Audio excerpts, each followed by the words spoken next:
The United States is offering a $5 million reward for information leading to the arrest of a Chinese national called Jin Zheng. Zheng is the head of a drug trafficking ring responsible for smuggling large quantities of illegal fentanyl into the United States. For a long time, the United States has been fighting opioid abuse among the population.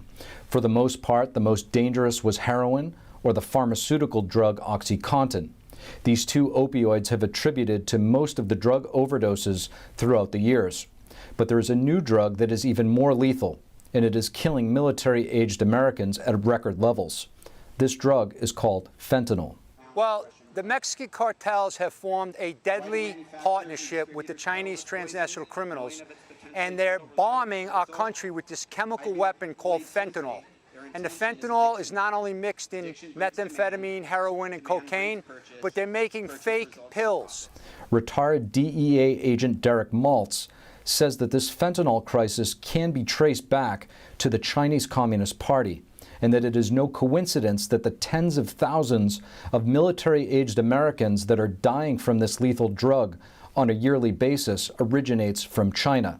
He says that China has indirectly killed thousands of Americans without firing off a single shot. China has an unrestricted warfare.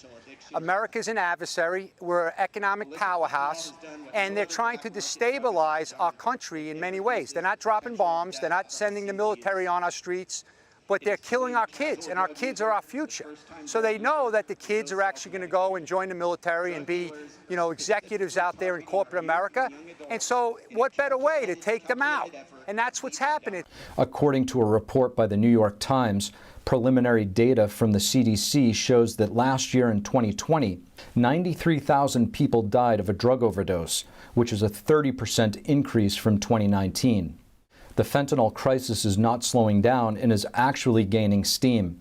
This is why Virginia Krieger, a mother who lost her daughter to a fentanyl overdose, held an event outside of the Chinese embassy in Washington, D.C.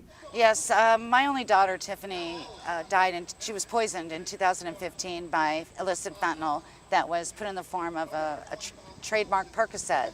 But it wasn't a Percocet, it was actually pure fentanyl, and it claimed her life. After that, I started investigating to figure out where is this coming from, how is it affecting our children, and how is it getting to them. Virginia's daughter Tiffany left behind 2 young children, and she says that this lays at the hands mostly of the Chinese Communist regime. She references the fact that the CCP goes to such great lengths to surveil and stalk political and religious believers in China, and that with a snap of their totalitarian fingers, they could easily curb the illegal exporting of illicit fentanyl. We know that China has one of the highest surveillance states in the world. And yet, for some reason, they're trying to convince the community at large that they're unable to control this. And we find that to be completely unacceptable. Now, one message that the folks we interviewed in this piece really wanted to get out was that these fake pills laced with fentanyl are targeting everyday Americans, college students, working professionals, and the like.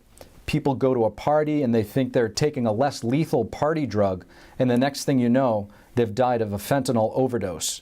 And they also say the Chinese regime knows full well that this is happening and continues to allow large quantities of this highly addictive poison to be exported into the United States. And that's all for today's Capitol Report. I'm Steve Lance, and please don't forget to like and subscribe below. Thanks for joining us, and we'll see you next time.